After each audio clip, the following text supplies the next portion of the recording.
I was just saying that that sometimes I get quite emotional. I get quite like my testimony, because of the healing that's taken place since Abba Yahuwah broke me free. So I'm just gonna, I would like to just follow on a little bit. I've started to record again. Just gonna follow on, because again, this is key and fundamental. Bereshith, Genesis chapter 15. This ties in together with Galatians 3. But it's so fundamental and important, because there are many who are of the seed line. There were many who are the children of the covenant, and they're not awake, and they're still suffering. They're still suffering. They haven't. Maybe I have to ask myself why, and I believe that in Tahalim,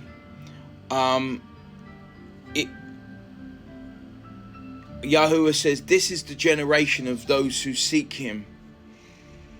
You know, I openly speak about this. You know, I sought Yahuwah. So maybe that's the reason why he lifted the veil and put the Ruach within me, put breath within me. Maybe that's the reason why, is because I was seeking him. But whereas there was many who are from the seed line, they're still lost in the world. Lost souls. So this is Yahuwah's covenant. Yahuwah's covenant with Abraham. Now at this point, he hadn't put the hay. The hay is the H.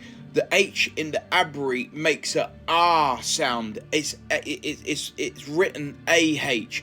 Ah, it's the hay. That's the sound that it makes when you see the letter. So at this point, when he was first born, he was Abram. Ab as in Ab Yahuwah. Okay, you can say Ab Yahuwah with just A-B, Ab, or you say Abba. Ah, as in what I'm talking about here, the hey, ah, and then ba. But Ab Yahuwah, his covenant,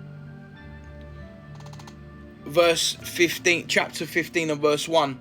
After this, the word of Yahuwah came to Abram in a vision. Do not be afraid, Abram. I am your shield, your very great reward. But Abram said, O Yahuwah of hosts, what can you give me, since I remain childless? And the one who will inherit my estate is Eliezer of Damascus. And Abram said, you have given me no children, no servant in my household will be my heir. Then the word of Yahuwah came to him, this man will not be your heir, but a son coming from your own body will be your heir. He took him outside and said, look up at the Shemaim and count the stars, if indeed you can count them. Then he said to him, so shall your offspring be. Abraham believed Yahuwah, and he credited it to him as righteousness. Verse 7, he also said to him, I am Yahuwah, who brought you out of your Chaldeans to give you this land to take possession of it. But Abraham said, O sovereign Yahuwah, how can I know that I shall gain possession of it? Verse 9, so Yahuwah said to him, bring me a heifer, a goat and a ram, each 3 years old, along with a dove and a young pigeon. Abraham brought all of these to him, cut them into two and arranged the halves,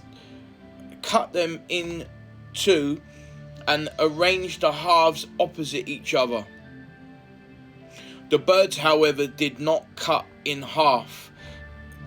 Then the birds of prey came down on the carcasses, but Abraham drove them away. Verse 12, as the sun was setting in, Abraham fell into a deep sleep, and a thick and dreadful darkness came over him. Then Yahuwah said to him, Know for certain that your descendants will be strangers in a country not their own. They will be enslaved and they will be ill-treated for 400 years. Verse 14, but I will punish the nation that they serve as slaves, and afterwards they will come out with great possessions. Verse 15, you, however, will go to your fathers in Shalom and be buried at a good age. In the 4th generation, your descendants will come back here. As for the sin of the Amorites, has not yet reached its full measure. When the sun had set and darkness had fallen, the smoke and blazing torch appeared and passed between one of the pieces. On that day, Yahuwah made a covenant with Abraham and said, to your descendants, I give you this land, from the river of Mitzrayim to the great river of the Euphrates, and the land of the Canaanites and the Kezanites and the Kadamites and the Hittites and the Perizzites and the Raphites, Amorites and Canaanites and Girashites and the Jebusites.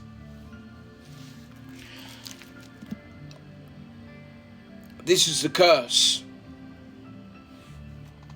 that has been spoken of and spoken of again more in Deuteronomy 28.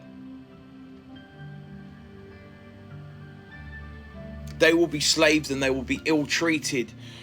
So what was shown to me by the Ruach is that 2019, and many people now know that this curse now has come to an end. The 400 years has come to an end in 2019. Hence the reason why now more from the branches of Yehuda and the branches of Yasharal are now being awoken.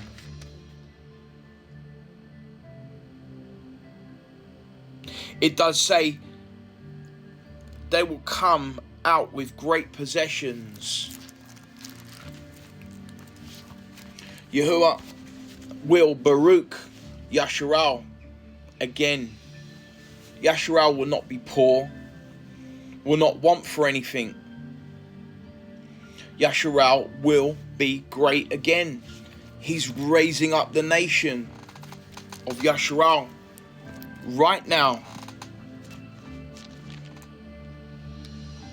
It was always Yahuwah's plan for us to be Baruch. Our forefathers, you must understand that a lot of us, we're healing from the devastation.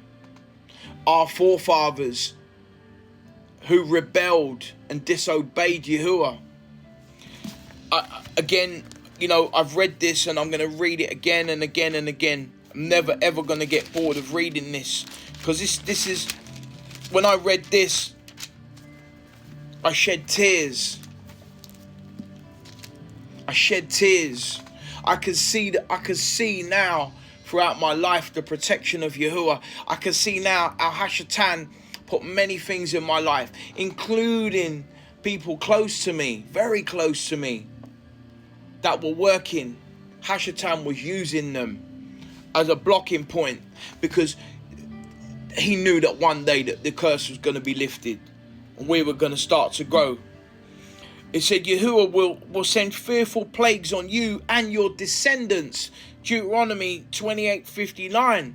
Fearful plagues on you. This is to the children, the Yahudim. This is to the Yashralim. This is to Yahuda. This is then that plagues on you and your descendants, harsh and prolonged disasters and severe and lingering illnesses and sicknesses. He will bring upon you diseases of Mitzrayim that you dreaded, and they will cling to you. He will also bring you every kind of sickness and disaster. These are part of the curses that were passed down. Our lineage was cursed. Yahuwah